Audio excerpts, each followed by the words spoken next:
ഉച്ചഭക്ഷണത്തിന് ശേഷമുള്ള പ്രഭാഷണം ആരംഭിക്കുകയാണ്.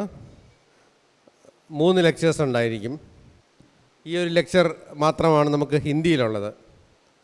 അപ്പോൾ അതിനായിട്ട് ഉത്തമാനന്ദ ഗിരിജി ആൾവാർ രാജസ്ഥാനിലാണ്. So I request Uttamananda Giriji to deliver his speech.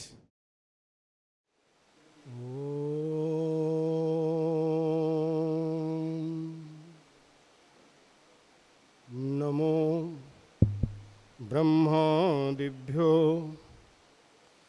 ब्रह्मविद्या संप्रदायकर्तृभ्यो वंशर्षिभ्यो महद्भ्यो नमो गुरुभ्यः.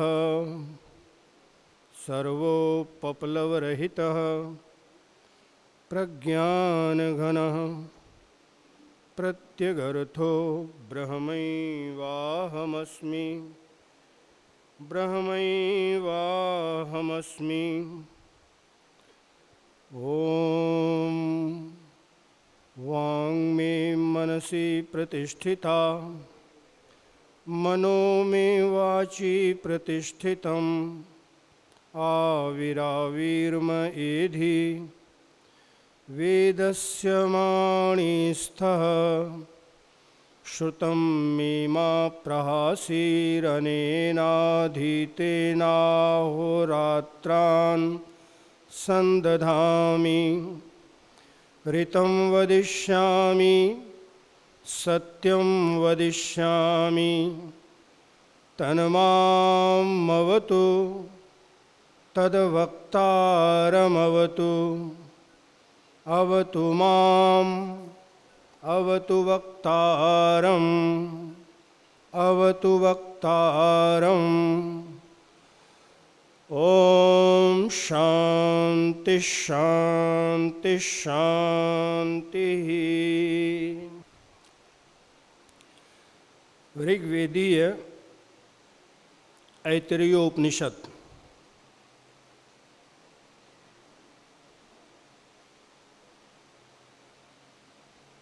जिसके प्रथम अध्याय के तृतीय खंड के अंतर्गत 1 से लेकर के 10 मंत्रों तक हमें विचार करना है.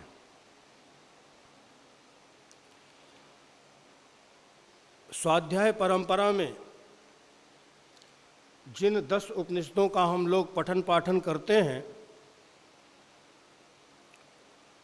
उनमें ऋग्वेद की एकमात्र उपनिषद हम लोग पढ़ते हैं जिसका इस समय यहाँ प्रसंग चल रहा है, ऐतरेय उपनिषद. और ऐतरेय उपनिषद की महत्ता इसलिए भी समझी जाती है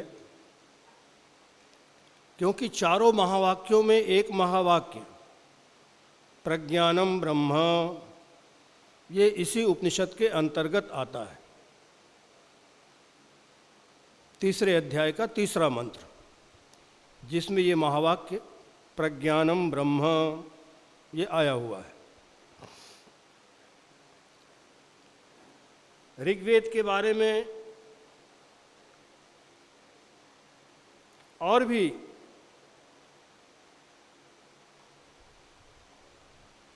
कुछ महत्वपूर्ण बातें हैं जिनका विचार हमें करना चाहिए. भारतीय चिंतन धारा के अनुसार वेद अपौरुषेय है. वेद को बनाने वाला लिखने वाला कोई पुरुष विशेष नहीं. सृष्टि के प्रारंभ में वेद श्वास प्रश्वासी की भांति, जैसे हम लोग श्वास प्रश्वास लेते हैं ऐसे ही परमात्मा के श्वास प्रश्वास की भांति वेद प्रकट होता है. इसमें श्रुति मंत्र भी प्रमाण है. अस्य महतो भूतस्य निःश्वसितम एतद यद ऋग्वेदो यजुर्वेदः सामवेदः अथर्वांगिरस इत्यादि.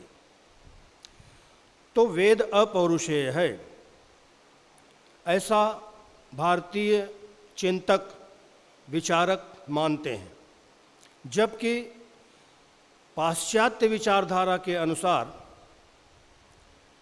वेद प्राचीनतम ग्रंथ है, ऐसा पाश्चात्य लोग भी मानते हैं। और उसमें भी ऋग्वेद सबसे प्राचीन माना जाता है। तो ऋग्वेद सबसे प्राचीन ग्रंथ है, इसको पाश्चात्य विद्वान भी स्वीकार करते हैं। वेद के मुख्य रूप से वेद के अंतर्गत दो भाग, एक मंत्र भाग होता है, एक ब्राह्मण भाग होता है। तो प्रत्येक वेद के छंदोबद्ध भाग को मंत्र भाग कहते हैं। और किन मंत्रों का उपयोग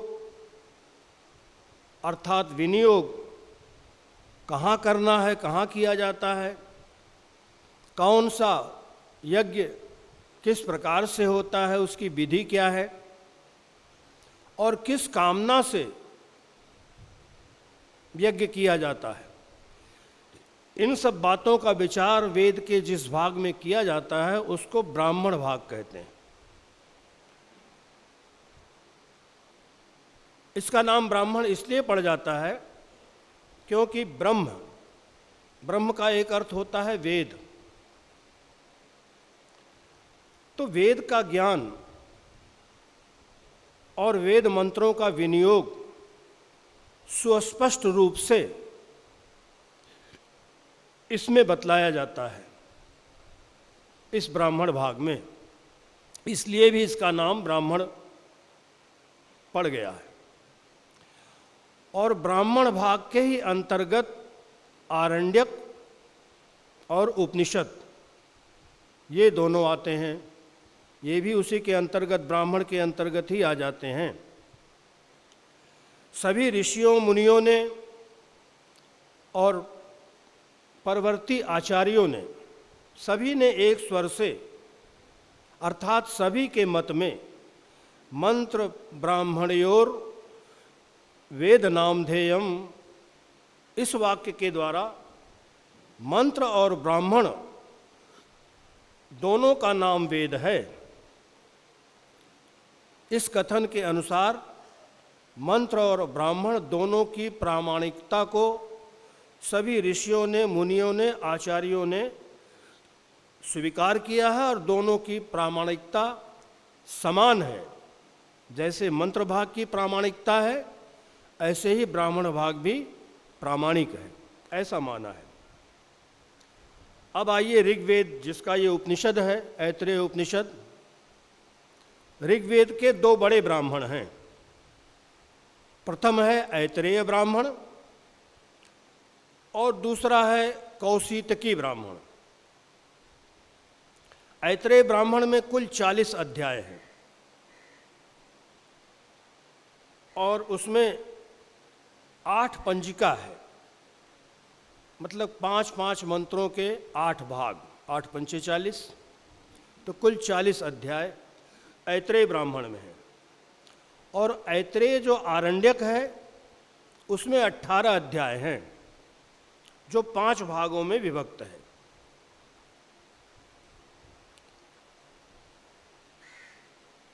आचार्यों ने ऐसा भी माना है कि वेद का जो मंत्र भाग है वो ब्रह्मचारियों के लिए, जो ब्राह्मण भाग है वो गृहस्थों के लिए, वानप्रस्थों के लिए आरण्यक और सन्यासियों के लिए उपनिषद। मंत्र, ब्राह्मण, आरण्यक और उपनिषद, ऐसे जो वेद के 4 विभाग हैं, इनका इस प्रकार से विनियोग, उपयोग बतलाया गया है, माना गया है ऐसा। मंत्र भाग ब्रह्मचारियों के लिए, ब्राह्मण भाग गृहस्थों के लिए, आरण्यक भाग जो है वो वानप्रस्थों के लिए, और उपनिषद भाग जो वेद का है वो चतुर्थ आश्रमी सन्यासियों के लिए है। अब ऐत्रेय आरण्यक जो 18 अध्यायों में विभक्त है, उसके द्वितीय आरण्यक के अंतर्गत चौथा, पांचवा और छठा जो अध्याय है, चतुर्थ, पंचम, षष्ठ अध्याय, उसी को ऐत्रेय उपनिषद कहते हैं। जिस ऐत्रेय उपनिषद का हम लोग यहाँ विचार कर रहे हैं, उसमें आरण्यक क्रम से द्वितीय आरण्यक के अंतर्गत जो चौथा, पांचवा, छठा अध्याय है, वही ऐत्रेय उपनिषद है। इस उपनिषद क्रम से जब हम देखेंगे तो पहला, दूसरा, तीसरा अध्याय 3 अध्यायों में विभक्त है ये। तो जो वहाँ चौथा अध्याय होगा आरण्यक क्रम से, वो यहाँ पांचवा अध्याय, प्रथम अध्याय। जो वहाँ पांचवा है वो यहाँ दूसरा अध्याय, और जो आरण्यक क्रम से छठा अध्याय है वो यहाँ तीसरा अध्याय है। इसके ऊपर, इस ऐत्रेय उपनिषद के ऊपर भगवत पाद आचार्य श्री शंकर का प्रसन्न एवं गंभीर भाष्य है, जिसका अवगाहन तो हम बहुत तन्मयता से, गंभीरता से ही कर सकते हैं।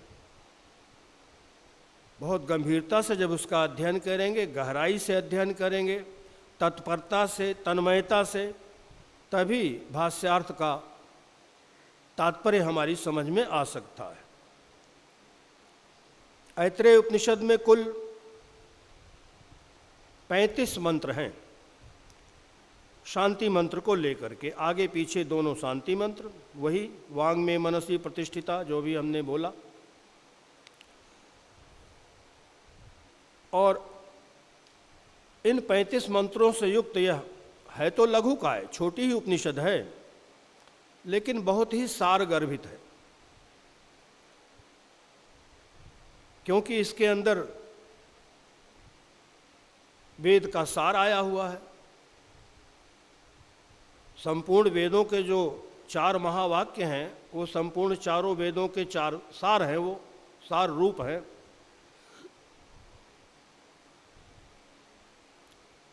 ऋग्वेद का प्रज्ञानम ब्रह्म, यजुर्वेद का अहम ब्रह्मास्मि, सामवेद का तत्त्वमसि और अथर्ववेद का अयम आत्मा ब्रह्म। ये चारों वेदों के 4 महावाक्य हैं। वाक्य तो छोटे छोटे हैं, कोई बहुत बड़े बड़े वाक्य, लेकिन महावाक्य इसलिए कहते हैं कि इनका तात्पर्य बहुत महान है। इस छोटे से वाक्य का, जिसको हम महावाक्य बोलते हैं परंपरा से, उसका तात्पर्य इतना महान है कि जिसके जीवन में उतर गया वह तात्पर्य, उसका जीवन कृतकृत्य हो जाता है, वो कृतार्थ हो जाता है, उसका जीवन सफल हो जाता है, जिसने इस महावाक्य के अर्थ को हृदयंगम कर लिया, पचा लिया, जान लिया, पा लिया। तो जैसा कि आप सभी लोग जानते हैं कि सभी उपनिषदों का जो प्रतिपाद्य विषय है वो ब्रह्मात्मैक्य ज्ञान है। ब्रह्म और आत्मा कहिए, जीव और ब्रह्म कहिए, इसकी एकता का ज्ञान ही ज्ञान कहलाता है। वही सभी उपनिषदों का प्रतिपाद्य विषय है और उसी ब्रह्मात्मैक्य ज्ञान से ही मोक्ष प्राप्त होता है। श्रुति तो स्पष्ट कहती है, नान्य पंथा विद्यते अयनाय तमेव विदित्वाति मृत्युमेति, मृते ज्ञानान्न मुक्ति ज्ञानादेव तु कैवल्यम इत्यादि तमाम श्रुतियाँ इसी बात को बतलाती हैं कि मुक्ति तो केवल ज्ञान से ही संभव है। दूसरा कोई उपाय, दूसरा कोई रास्ता नहीं है मुक्ति का। मुक्ति जब भी किसी भाग्यशाली की होगी तो ज्ञान से ही होगी। और वो ज्ञान क्या है? एकता का ज्ञान, एकत्व का ज्ञान, अद्वैत का ज्ञान। तो जैसे जो कुछ तात्पर्य, जो कुछ प्रतिपाद्य विषय सभी उपनिषदों का है, तो ऐत्रेय उपनिषद भी उपनिषद है। तो ये ऐत्रेय उपनिषद भी ब्रह्म विद्या प्रधान है। इसमें भी ब्रह्म विद्या का ही मुख्य रूप से प्रतिपादन किया गया है। आनुषंगिक रूप से सृष्टि का भी वर्णन आता है। श्रुति का तात्पर्य, वेद का तात्पर्य सृष्टि बताने में नहीं है। मुख्य तात्पर्य तो ब्रह्म का बोध कराने में ही है। लेकिन सृष्टि चूंकि सबको प्रत्यक्ष होती है, तो इस सृष्टि के लिए भी समाधान देना पड़ता है कि सृष्टि कैसी है, क्यों है, कैसे बनी, किसने बनाया, इत्यादि।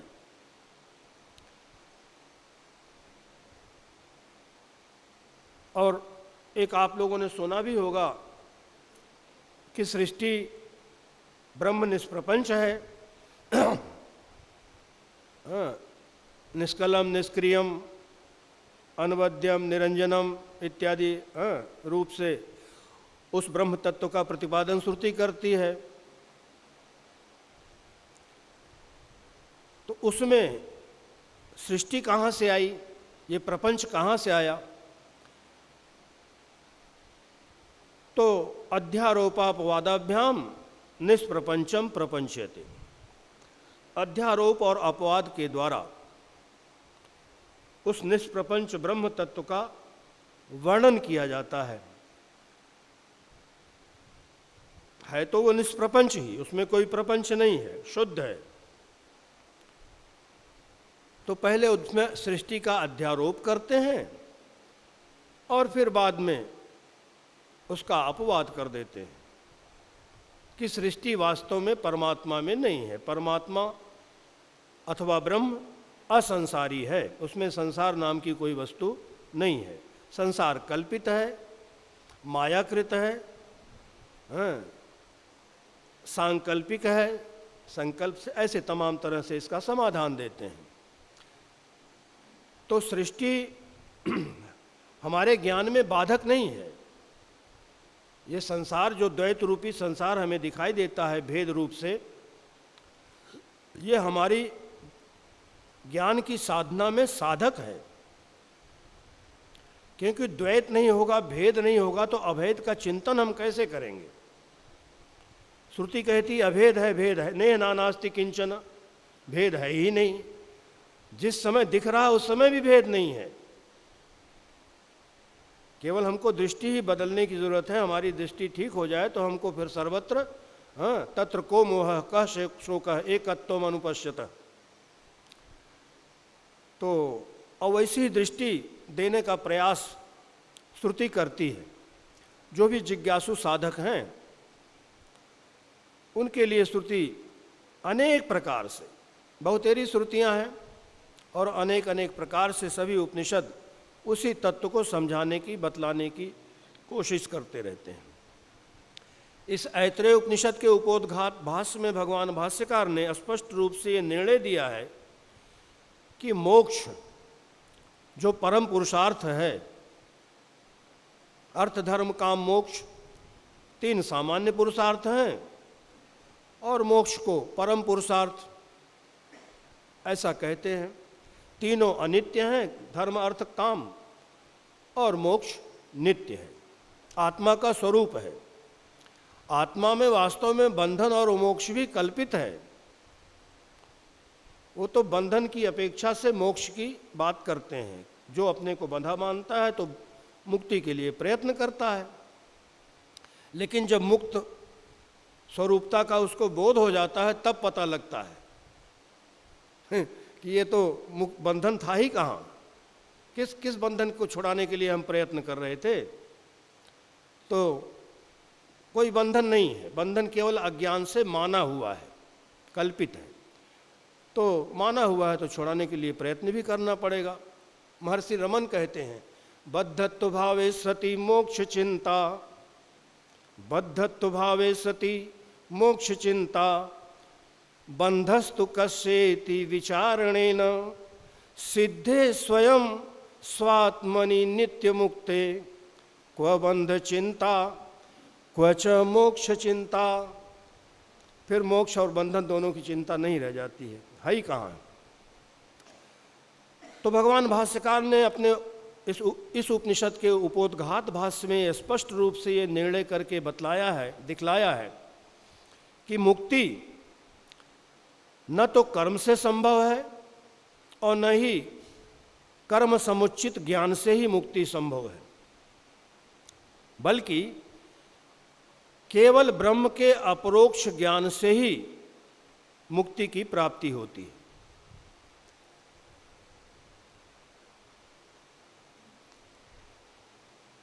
चित्तस्य शुद्ध्यर्थम कर्म न तो वस्तु उपलब्धये, क्या है वो, विवेक चूड़ामणि में प्रारंभ में ये श्लोक आता है। तो भगवान शंकराचार्य ने मोक्ष के साधन, अब मोक्ष का साधन है ज्ञान, उस ज्ञान का मुख्य अधिकारी कौन? तो भगवान भाष्यकार ने अपने भाष्य में ये भी स्पष्ट किया कि सर्वकर्म संन्यास करने वाले जो चतुर्थ आश्रमी सन्यासी हैं वही ज्ञान के मुख्य अधिकारी हैं।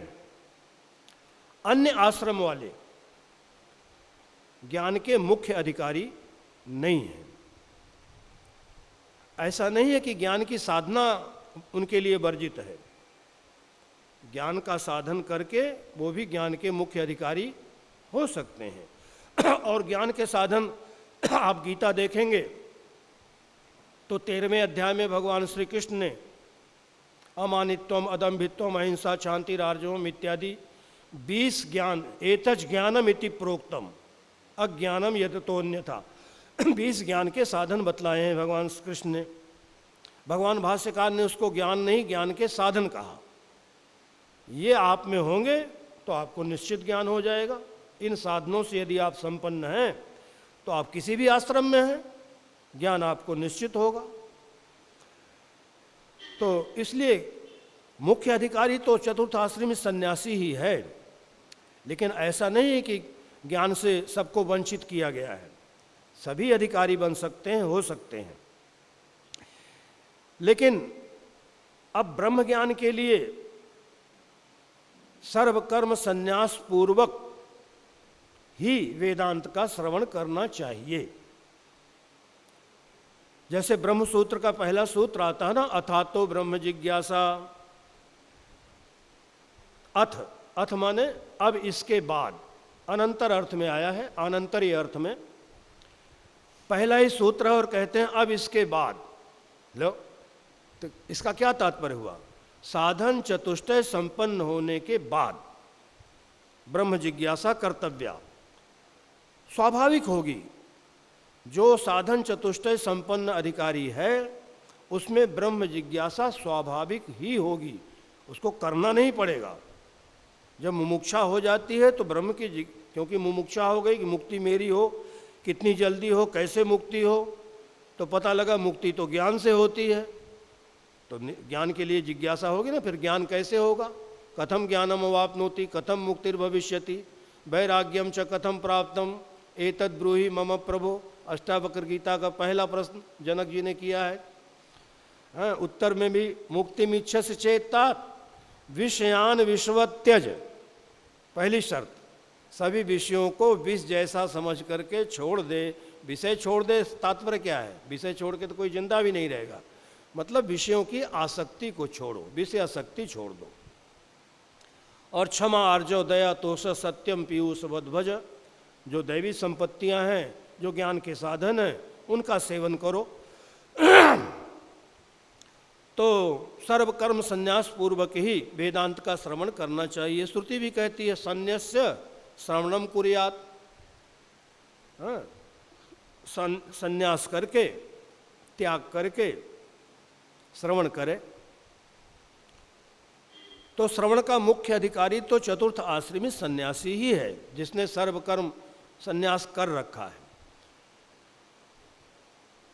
लेकिन उसके अभाव में, ऐसे अधिकारी के अभाव में अन्य आश्रमी भी यदि श्रवण करते हैं वेदांत का, तो उनका श्रवण किया हुआ व्यर्थ नहीं जाएगा, क्योंकि ऐसा शास्त्र प्रमाण मिलता है, दिने दिने तो वेदांत श्रवणात् भक्ति संयुतात, गुरु शुश्रूषया लब्धात कृच्छासीति फलम लभेत। प्रतिदिन यदि कोई श्रद्धा भक्ति पूर्वक वेदांत का श्रवण करता है, ज्ञान के उपदेशक आचार्य की सेवा पूर्वक, उनकी श्रद्धा भक्ति पूर्वक, उनके वचनों में श्रद्धा भक्ति रखते हुए आसक्ति बुद्धि से वेदांत का श्रवण करता है, तो उसको भी 80 कृच्छ चांद्रायण व्रत का फल मिलता है। ऐसे सुनने वाले को इतनी महिमा है। तो अब गारहस्थ का जो प्रयोजक है, लोग गृहस्थी में क्यों जाते हैं? तो क्योंकि गृह विशेष के परिग्रह के लिए उनके अंदर कामना होती है। वो कामना ही गारहस्थ का प्रयोजक है। श्रुति कहती है जाया में स्यात् अथ प्रजाएय, वित्तम में स्यात् अथ कर्म कुर्वीय इत्यादि। तो कामना ही गारहस्थ का प्रयोजक है। अब यदि किसी गृहस्थ को, क्योंकि हम देखा गया हमारे भारतीय संस्कृति में, भारतीय जीवन में, दर्शन में तमाम ऐसे महापुरुष हो गए हैं। ऐसा नहीं कि सबने संन्यास करके ही ज्ञान को प्राप्त किया है। बहुत से लोग, बहुत से महापुरुष गृहस्थ में रहते हुए ही वो ज्ञान को उपलब्ध किए हुए हैं। पूरी दुनिया उनको जानती मानती है, चाहे वो रामकृष्ण परमहंस हो, चाहे वो गुरु नानक देव हो। ऐसे अनेक नाम हैं, लंबी लिस्ट है, कहाँ तक नाम गिनाएंगे हम, इतने हैं। तो उसका कारण क्या है? जन्मांतरी साधनों के फलस्वरूप पूर्व के पिछले जन्मों में, अनेक जन्मों में, क्योंकि भगवान कृष्ण भी कहते हैं अनेक जन्म संसिद्धस ततो याति पराम गतिम, मनुष्याणाम सहस्रेषु कश्चिद यतति सिद्धे इत्यादि। तो अनेक जन्म संसिद्ध। अब किसी गृहस्थ को जन्मांतरी साधनों के फलस्वरूप यदि चित्त शुद्ध हो जाता है और चित्त शुद्ध हो जाने के कारण उसको ब्रह्म ज्ञान हो जाता है, तो कामना के अभाव में उसमें भिक्षुकत्व की प्राप्ति स्वतः सिद्ध हो जाती है। भिक्षुकत्व मतलब सन्यासित्व। तो वो तो सन्यासित्व तो उसमें स्वतः सिद्ध हो जाता है जब उसमें कामना नहीं रही। तो ब्रह्म ज्ञान जन्मांतरी साधना के फलस्वरूप भी संभव होते हुए देखा गया है। हाँ, उसका प्रयोजक एकमात्र अंतःकरण की शुद्धि ही है। श्रुति भी कहती है दृश्यते तु अग्रया बुद्धिया सूक्ष्म असूक्ष्मदर्शी भी इत्यादि। हाँ, तो और अंतःकरण की शुद्धि की पहचान क्या है? हम कैसे जाने कि हमारा मन शुद्ध हो गया? भाई हमारा पेट भर गया भोजन करके, इसको हम कैसे जानते हैं? अब नहीं चाहिए, हटाओ, हो गया, अलम पर्याप्तम, मतलब जितना खाना था खा लिया, अब नहीं चाहिए। तो अंतःकरण शुद्ध हो गया, इसकी भी यही पहचान है। अब कोई कामना नहीं रही, कामना रहित हो जाना, यही शुद्ध अंतःकरण की पहचान है। कोई भी विषय की वासना, कोई भी विषय की इच्छा अब नहीं रही। मानस में तुलसीदास जी कहते हैं तब जानिए मन बिरुज गोसाई, जब बुद्धि बल विराग अधिकाई। तब अपने मन को, बुद्धि को, चित्त को शुद्ध समझना चाहिए जब मन में, बुद्धि में वैराग का बल बहुत बढ़ जाए। जानिए तब ही जीव जग जागा, जब सब विषय विलास विरागा। हम जग गए हैं। जग गए, इसकी पहचान क्या है? सारे विषयों के भोगों से बैराग हो गया है, नहीं चाहिए मुझे कोई भोग। यही है पहचान शुद्ध अंतःकरण की। मन ते सकल वासना भागी, केवल रामचरण लय लागी। तो केवल आत्मा में ही प्रीति हो जाए और सब वासनाएं हट जाएं, यही शुद्ध मन की पहचान है। तो ऐसा अंतःकरण जिसका शुद्ध हो जाता है, तो कामना का अभाव होने से उसमें भी संन्यासित्व की प्राप्ति हो जाती। भगवान कृष्ण भी अनाश्रित कर्म फलम कार्यम कर्म करोति स संन्यासी च योगी च न निरग्नि न चाक्रिय, छठे अध्याय के पहले श्लोक से प्रशंसा की है ऐसे कर्मयोगियों की। तो यावत जीवम अग्निहोत्रम जुहोति, जब तक जियो हैं तब तक अग्निहोत्र करते रहो। ये श्रुतियाँ अज्ञानी के लिए हैं, ब्रह्मज्ञानियों के लिए कोई विधि नहीं है। ऐसा दृढ़ निश्चय भगवत्पाद आचार्य श्री शंकर का है। तो इस प्रकार से भगवान, ये मैं उपोद्घात भाष्य की बात कर रहा हूँ बहुत संक्षेप में, जो भाष्यकार ने इस ऐत्रेय उपनिषद के प्रारंभ में उपोद्घात लिखा है, बहुत लंबा लिखा है, तो उसमें इन बातों का वर्णन किया है। ज्ञानियों के लिए पारिव्राज्य माने संन्यास की अनिवार्यता भगवान भाष्यकार ने बतलाया है, और ब्रह्म जिज्ञासुओं के लिए संन्यास की अवश्य कर्तव्यता बतलाई है भगवान शंकराचार्य जी ने। माने ब्रह्म जिज्ञासु जो है उसको संन्यास करना ही चाहिए, अवश्य कर्तव्य है उसके लिए। ऐसा विधान भी आचार्य शंकर ने किया है, और इसके लिए भगवान शंकराचार्य जी ने अनेक श्रुतियों का, स्मृतियों का उद्धरण दिया है अपने इस बात को दृढ़ करने के लिए। बात के समर्थन में बहुत सी श्रुतियाँ स्मृतियाँ भाष्यकार ने उद्धृत की हैं। व्युत्थाय भिक्षाचर्य पुत्रैष्णायाश्च वित्तैष्णायाश्च लोकैष्णायाश्च व्युत्थाय अथ भिक्षाचर्यम चरन्ति, ये वाक्य उनका आता। किम प्रजा करिष्यामो ईशाम नोयम आत्मायम लोक, हम प्रजा लेके क्या करेंगे, हमको पत्नी से क्या लेना है, पुत्र से क्या लेना है, जब हमको केवल आत्मा ही चाहिए, हमें आत्मज्ञान का ही संपादन करना है, तो इस प्रपंच में हमें क्यों फंसना है। ये सब श्रुति वाक्य भगवान भाष्यकार ने उद्धृत किए हैं। गृहाद मणि भूत्वा प्रव्रजेत यदि वा इतर्था ब्रह्मचर्यादेव प्रव्रजेत गृहाद वा बनाद वा। कहते हैं गृहस्थी जीवन से, गृहस्थी से उपराम हो करके वानप्रस्थ में जाए, बनी भूत्वा, और बनी भूत्वा प्रव्रजेत, उसके बाद फिर संन्यास ले ले।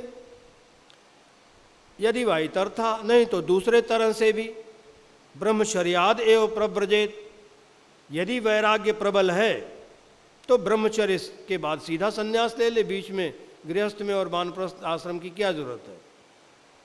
और यदि कुछ वासना है तो गृहस्थ में जाए, उन वासनाओं की पूर्ति कर ले, जब उसकी पूर्ति हो जाए, उससे उपराम हो जाए, तो तब वानप्रस्थ में जाए और फिर क्रम से संन्यास ग्रहण करे। तो गृहाद्वा बनाद्वा मुख्य है वैराग्य। जिस भी आश्रम में वैराग्य हो उससे बाद सीधे संन्यास ग्रहण कर सकते हैं, चाहे वो ब्रह्मचर्य आश्रम हो, चाहे गृहस्थ हो, चाहे वानप्रस्थ हो। क्योंकि जरा सा भी वासना रह गई तो फिर जन्म लेना पड़ेगा। जड़ भरत का चरित्र आप लोगों ने सुना होगा। हाँ, युवा अवस्था में ही अपने पुत्रों को राजभाट सौंप करके तपस्या के लिए चले गए, बड़ा कठिन साधना की। ऋषि मुनि भी देख के दंग रह गए कि देखो राजा, हम लोग तो महात्मा बने फिर रहे हैं, जंगल में रहते हैं, और ये देखो राजा हो करके सब छोड़ करके आया है। और उनकी साधना को देख कर लोग ताजुब करते थे। मतलब स्वयं ही, कोई नौकर चाकर नहीं, स्वयं ही फूल लाना, स्वयं ही पानी लाना, स्वयं ही सारा अपने आप ही अपने कपड़े धोना, सारा कुछ।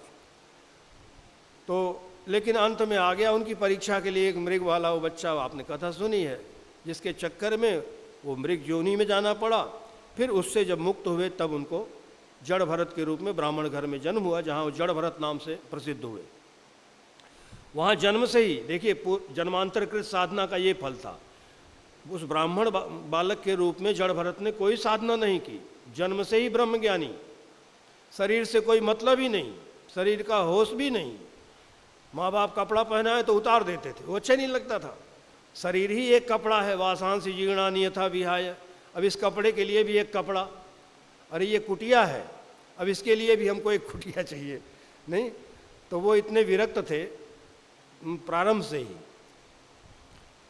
तो वो कथा महाभारत अनेक पुराणों में आई है। अब आइए अपने इस उपनिषद पे आते हैं, ऐतरेय उपनिषद। इस उपनिषद में आपने देखा सुना होगा भी पूर्व के वक्ताओं से, विद्वानों से, कि इसमें 3 अध्याय हैं। उनमें से पहले अध्याय में 3 खंड हैं। पहले अध्याय में 3 खंड, प्रथम खंड में 4 मंत्र हैं, द्वितीय खंड में 5 मंत्र हैं, तृतीय खंड जो हमारा विषय है, 2 खंडों के विचार तो आप सुन चुके शायद पूर्व के वक्ताओं से।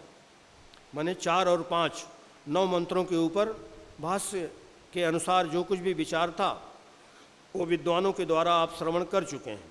स्वामी सर्वानंद जी महाराज और श्रीमद स्वामी मेधानंद जी आपको उसका तात्पर्य बतला चुके हैं। अब जो तीसरा खंड है इसमें कुल 14 मंत्र हैं, जिनमें से 10 मंत्रों के ऊपर, प्रारंभ के 10 मंत्रों के ऊपर हमें विचार करना है। और जो दूसरा अध्याय है, तीसरा अध्याय है, उसमें कोई खंड नहीं है। दूसरे अध्याय में बस अध्याय ही है, एक ही खंड कह लो, और तीसरे अध्याय में भी एक ही खंड है। तो वहाँ पर एक में 6 मंत्र है और अंतिम अध्याय में 4 मंत्र है। तीसरे अध्याय में, तीसरे अध्याय के तीसरे मंत्र में ही प्रज्ञानम ब्रह्म ये महावाक्य आता है। तो थोड़ा सा सिंहावलोकन इस तृतीय खंड को प्रारंभ करने से पहले प्रथम और द्वितीय खंड में क्या चर्चा हुई है इसको संक्षेप में। तो प्रथम अध्याय के प्रथम खंड में बतलाया गया कि सर्ग के आरंभ में, सृष्टि के प्रारंभ में केवल एक आत्मा ही था। प्रथम मंत्र में यह बात बतलाया, ओम आत्मा वा इदमेक एवाग्रासेत न अन्यत किंचन मिषत। आत्मा के अतिरिक्त और दूसरी कोई भी क्रियाशील वस्तु नहीं थी। स ईक्षत लोकानुसृजाइति, उस आत्मा ने ईक्षण किया, संकल्प किया कि मैं लोकों की सृष्टि करूं, और उसने अपने संकल्प से अंभ, मरीचि और मर, अंभ माने द्विलोक, मरीचि माने अंतरिक्ष लोक, और मर माने ये मृत्यु लोक, भूलोक, इन लोकों की रचना कर दी। स इमान लोकान असृजत, उसने अपने संकल्प से इन लोकों की सृष्टि की। अब ये बताया तो यहाँ 3 ही लोक, इन्हीं तीनों लोकों में जो ऊपर के जितने और लोक हैं, मह जन तप सत्यम, और नीचे के जो 7 लोक हैं, अतल वितल सुतल तलातल रसातल महातल पाताल इत्यादि, वो सब आ जाते हैं। वो भी इसी में, इन्हीं तीनों में निहित हैं। अब इन लोकों की रचना करने के बाद इनकी रक्षा के लिए उस परमात्मा ने लोकपालों की रचना की, लोकपालों की रचना का संकल्प किया और फिर उनकी रचना की। स ईक्षत इमेनु लोका लोकपालानुसृजाइति, लोकों की रचना तो मैंने कर दी, लेकिन इनका बिना इनके रक्षक के इनकी रक्षा कैसे होगी?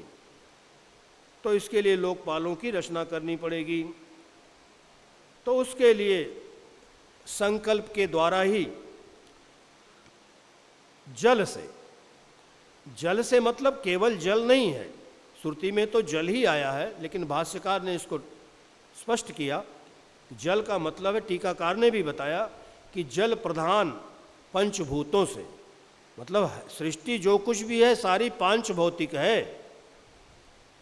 सारी संसार में, सारी सृष्टि में जो कुछ भी है, कोई भी चीज़ शुद्ध नहीं है।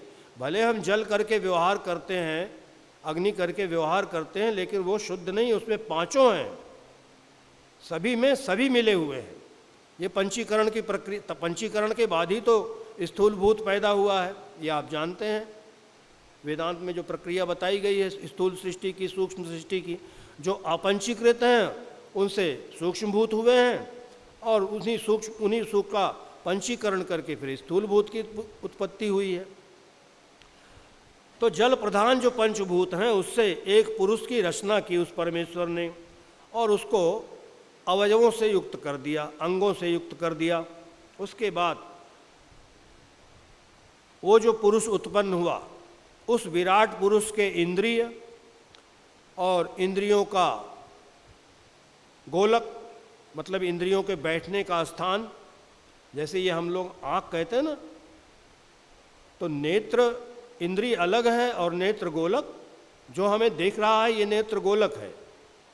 इंद्रिय सूक्ष्म है, इंद्रिय को हम नहीं देख सकते, कोई भी इंद्रिय, चाहे कर्म इंद्रिय हो चाहे, उनका जहाँ स्थान है, जहाँ बैठ के वो अपना काम करते हैं, वो स्थान तो हमें दिखता है। ये कान है, ये आँख है, ये त्वचा है, लेकिन वो स्पर्श इंद्रिय क्या है, नेत्र इंद्रिय क्या है, वो आप देख नहीं सकते, जान नहीं सकते, क्योंकि वो अत्यंत सूक्ष्म है।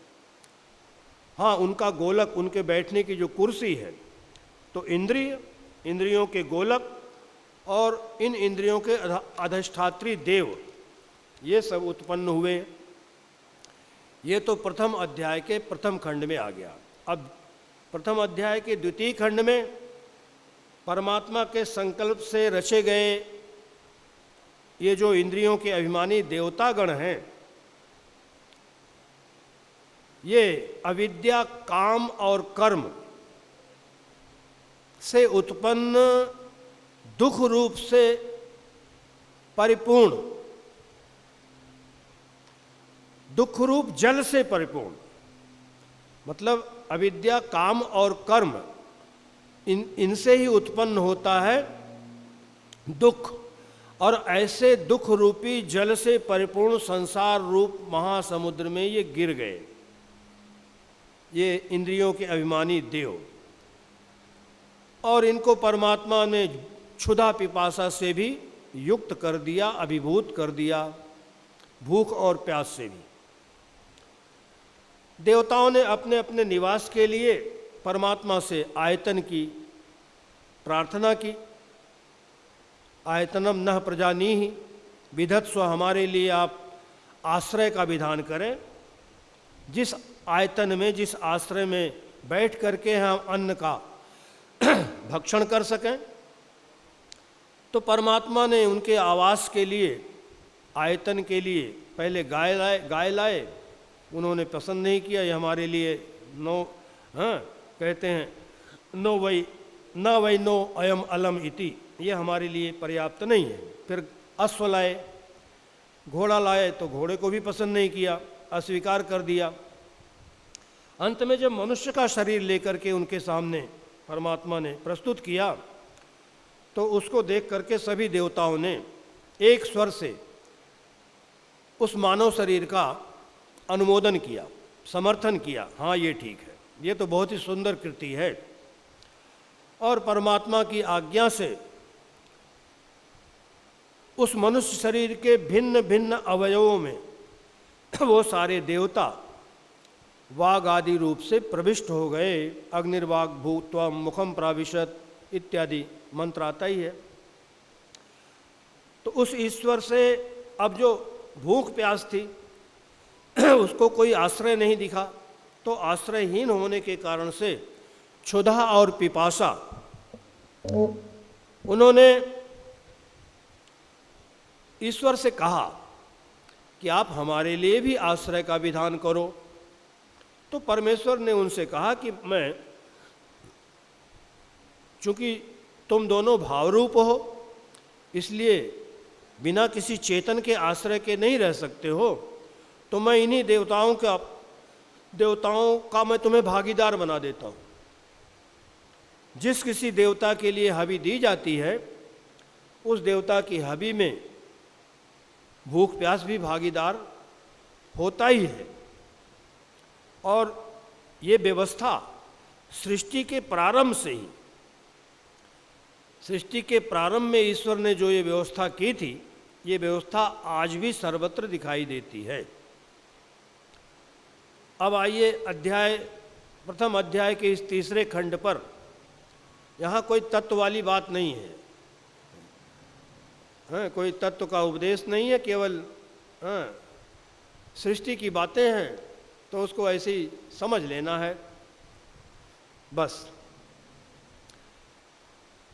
अन्न ग्रहण, अब देवताओं मतलब लोकों की सृष्टि कर दी, लोकपालों की सृष्टि कर दी, और अब उनके लिए अन्न चाहिए।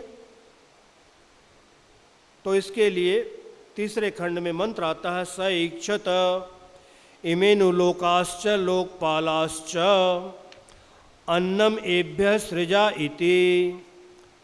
सह मतलब ईश्वर, उस ईश्वर ने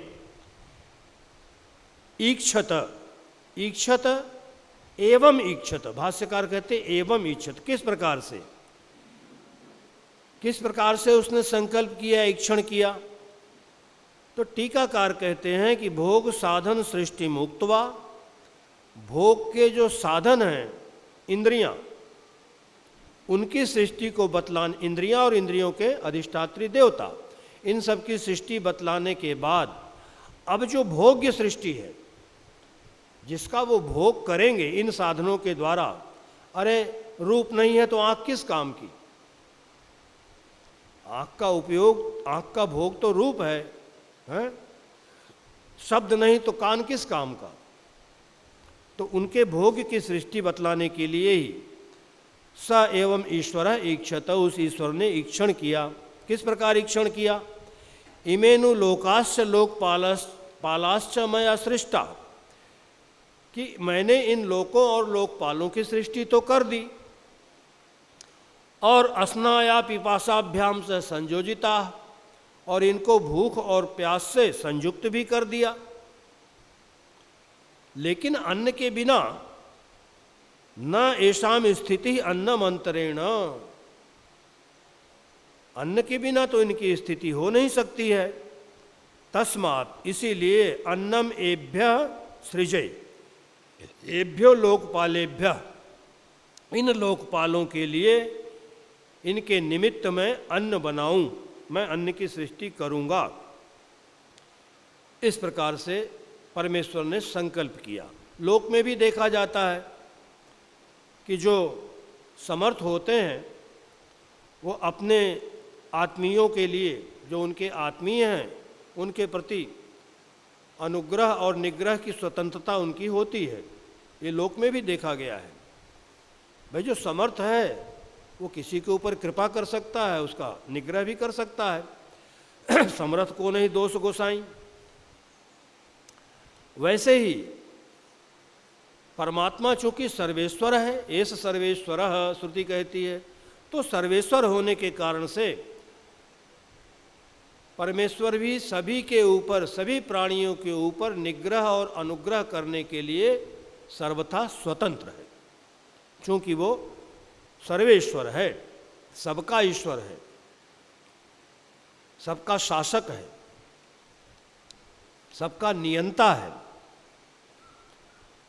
तो ऐसा संकल्प करके तद एनत सृष्टम परांग अत्याजिघांसद तद वाचा अजिघृक्षत, नहीं सो, हाँ दूसरा मंत्र, सो अपो अभ्यतपत ताभ्यो अभितप्ताभ्यो मूर्ति रजायत या वै सा मूर्ति रजायत अन्नम वै तत्। तो अन्न की सृष्टि करने की इच्छा से सह परमेश्वर, उस ईश्वर ने अन्नम सृशिक्षु, अन्न की सृष्टि करने की इच्छा से ताह एव अपो अभ्यतपत, वो जो पहले बतलाया है अपह, अपह मतलब पंचभूतानी, जिसमें अप की प्रधानता है। मुख्य तो उसमें जल है, लेकिन है पांचों भूत। तो उस ईश्वर ने पूर्वोक्त पांच भौतिक जलों को ही उद्देश्य करके तप किया, और फिर तप करके ताभ्यो मूर्ति रजायत, ताभ्यो अभितप्ताभ्यो मूर्ति रजायत, उस उपादान भूत अभितप्त जल से ही एक मूर्ति पैदा हो गई। जो वो मूर्ति क्या है? चर अचर रूप घनीभूत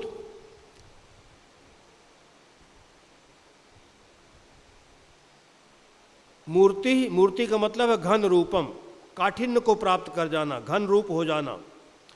तो चराचर लक्षणम, चर और अचर लक्षण जितनी भी अन्न हैं, अन्न रूप हो गया वो। चर मतलब जैसे चूहा इत्यादि, जो बिल्ली का अन्न है तो वो चर हो गए। और हम लोगों का अन्न है जैसे गेहूं, जौ इत्यादि हम लोग खाते हैं, चावल, तो वो अचर है। तो वो घनीभूत हो गया। तो घनीभूत एक मूर्ति उत्पन्न हुई उस अभितप्त जल से। और ये जो मूर्ति हुई ना, भाष्यकार कहते हैं अन्नम वै तत्, अन्नम वै तत्। तो वो मूर्ति रूपम, तन मूर्ति रूपम अन्नम वै, वह मूर्ति रूप क्या है? वो अन्न ही है, वही मूर्ति है। निसंदेह जो मूर्ति उत्पन्न हुई वो मूर्ति अन्न ही है। तो उपादान रूप अभितप्त जल से ही, जो कि सबको धारण करने में समर्थ है, ऐसी मूर्ति उत्पन्न हुई। तदेतत् सृष्टम परांग अत्याजिघांसत। तो अब लोकपालों के लिए जिस अन्न की सृष्टि परमेश्वर ने की, उस अन्न ने सृष्टम अन्नम, एनत सृष्टम अन्नम, ये जो अन्न बनाया था परमात्मा ने, उसने परांग अत्याजिघांसत, वो उनकी ओर से परांग मुख होकर के, मतलब मुख मोड़ करके भागना चाहा। अजिघांसत, अत्य अजिघांसत, मतलब उनकी ओर से, उनकी तरफ से मुख मोड़ करके दूर भागना चाहा उनसे।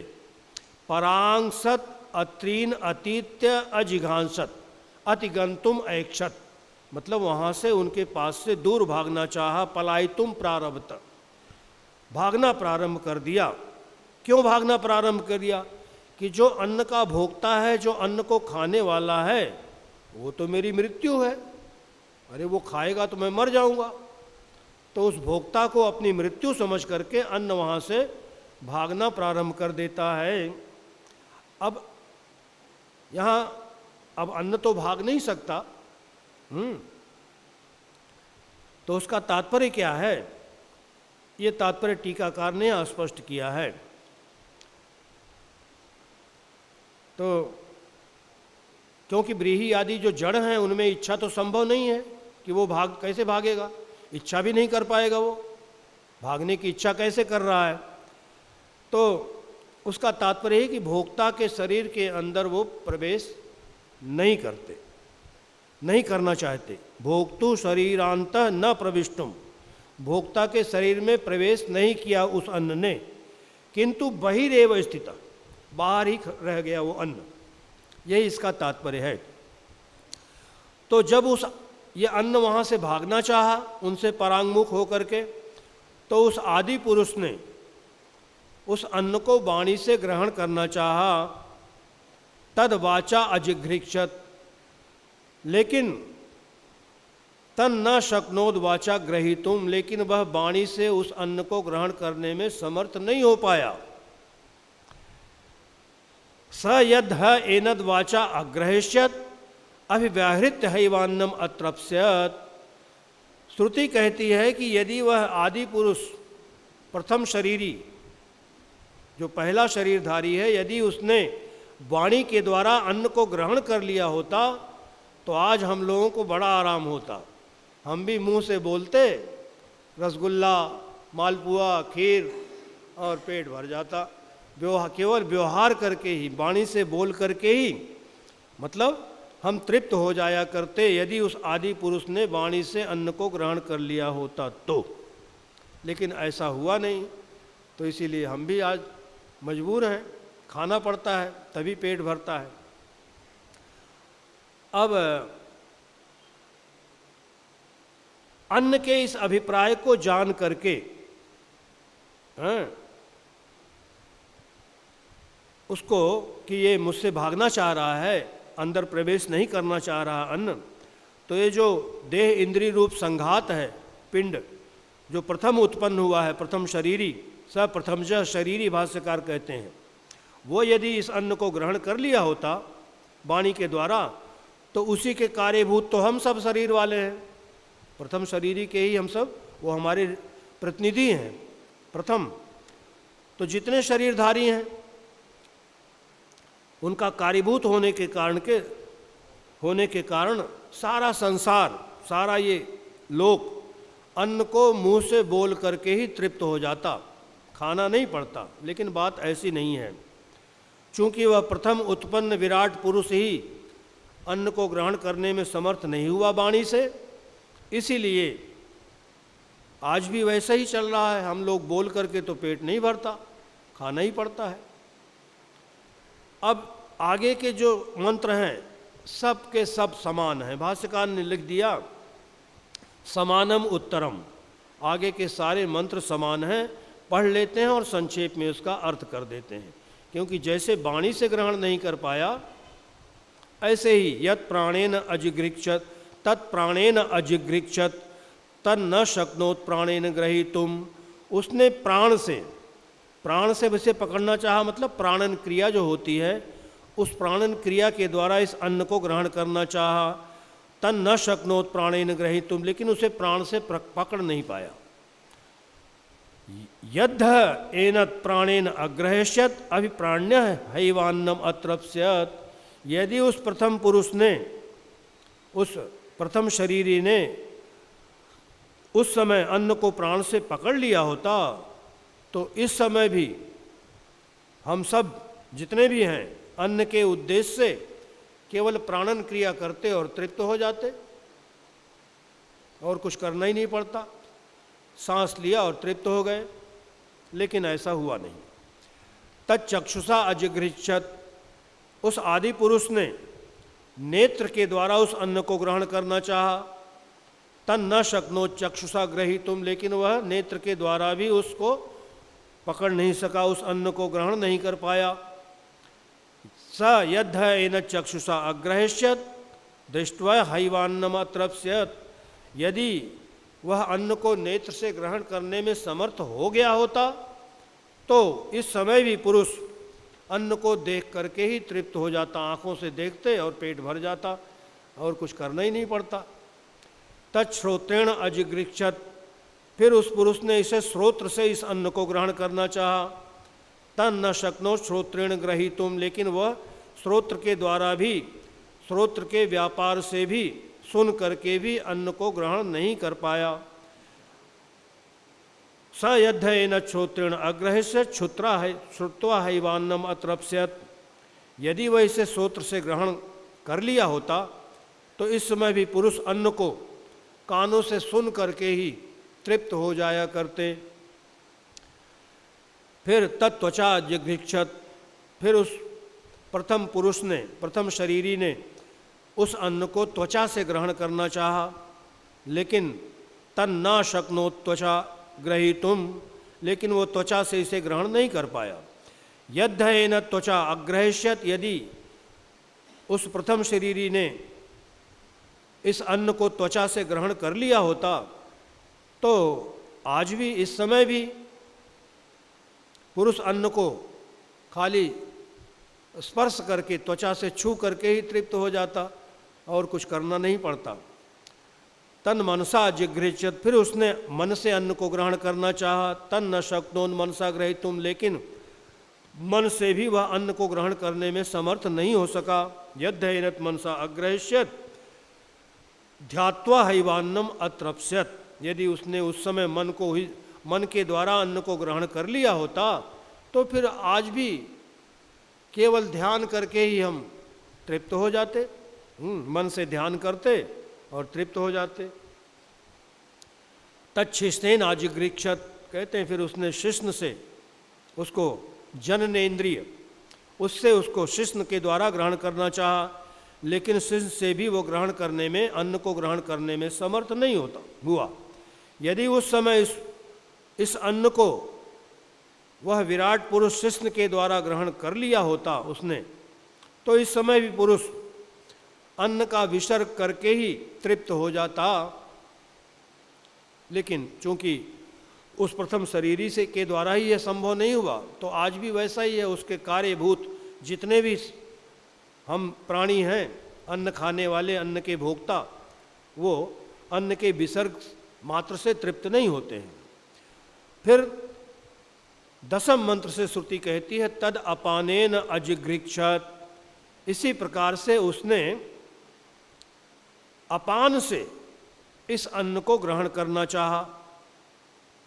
तद आवयत, और फिर उसने इसके द्वारा उस अन्न को, आवयत मतलब अशितवान, जग्राह, मतलब उसने इस अन्न को अपान के द्वारा ग्रहण कर लिया, पकड़ लिया, प्राप्त कर लिया। तो ये सैषो अन्नस्य ग्रहो, सा ऐसा अन्नस्य ग्रह, वह कौन? वह अपान वायु। वो अपान वायु ही इस अन्न को ग्रहण करने वाला है। यद वा आयु अन्नायुर्वा एष यद वायु। तो कहते हैं अब चूंकि सभी इंद्रियों से, जितनी भी इंद्रियां हैं, भिन्न भिन्न प्रकार की जितनी भी इंद्रियां हैं, सभी इंद्रियों के द्वारा, सभी इंद्रियों के व्यापार से ग्रहण करने में जब असमर्थ हो गया वह प्रथम पुरुष, तो अंत में मुखांतरवर्ती जो अपान है, इस अपान वायु से उसने ग्रहण करने की इच्छा की, और इस प्रकार से उस अन्न को उस विराट पुरुष ने पकड़ लिया, ग्रहण कर लिया।